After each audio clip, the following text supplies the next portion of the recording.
best fit. True, but you can also use that line of best fit to classify. Because if you draw that line, it will mean that any point that is on this belongs to the another group. What I mean is, if you should draw something like this.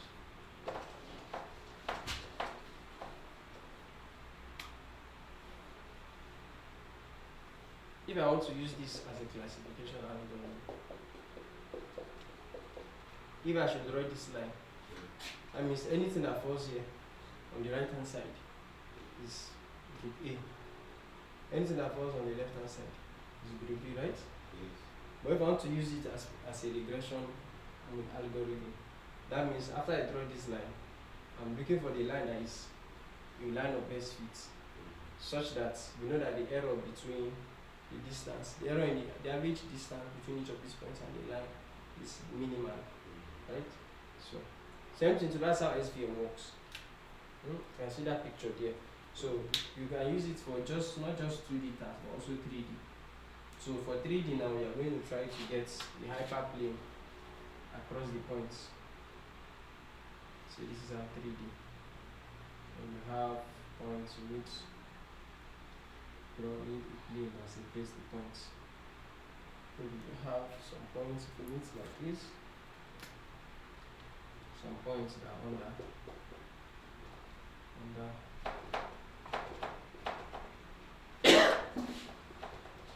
While we have some points that are above.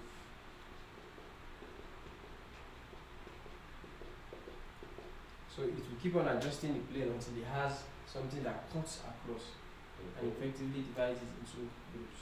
Into two? Yes, into two. Yes. So that's SVM. Now this plane here is called the decision boundary. Decision boundary. Okay? And the gap between your points, the closest point in this group to the decision boundary, this gap is called the margin. The gap between this decision boundary of the hyperplane down to the closest group in the next is also called the what? The margin. So if I want, I can draw a line through the margin. Where's the other one?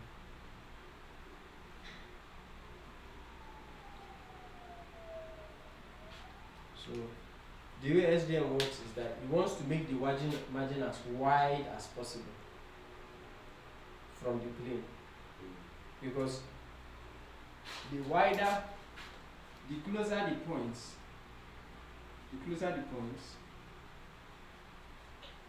the hyperplane, the lesser the confidence.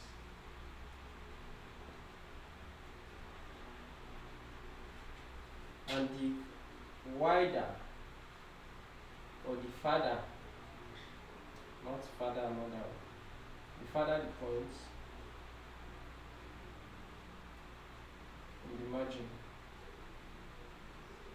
the what? More confidence, or the higher the confidence.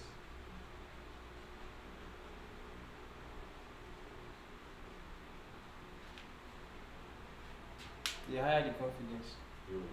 So the simple example I can give is for that KNN, where you're having two groups. I have another group here. You know, if you have a point here like this, you want to classify where this point belongs. You know, the farther this point is from this other group here, the more confident you are that yes, this point actually belongs to this one. But if you have another point that is here now, you are confused. Because it's close to this one, it's close to this one. So the way SVM works is that it wants to ensure that in this case now we're able to separate these guys as far as possible. As far as possible, they should not be close, so that we'll not be sure, we'll not be confident in the classification. Say, Kai, are you sure it's effectively classified? That is, if you in 2D now, if you have 2 points, group of points like this, I say this is group 1, and I say this is group 2. You know, it's very close. Very close. But if I do something like this now and I say this is group 1 and I say this is group 2, I see it's far. I'll be sure. I'll be very, very sure. I'll believe you. So here now you see our margin. You see these are decision boundaries. You see the margin here is wide. They are not overlapping. Compared to this one now, you see here, the margin here is not that wide. That's what I mean by the closer the points to the hyperplane, that's the closer the margin. The what? The lesser the confidence. While the wider the margin, the wider the margin, the higher the confidence. So that's SVM.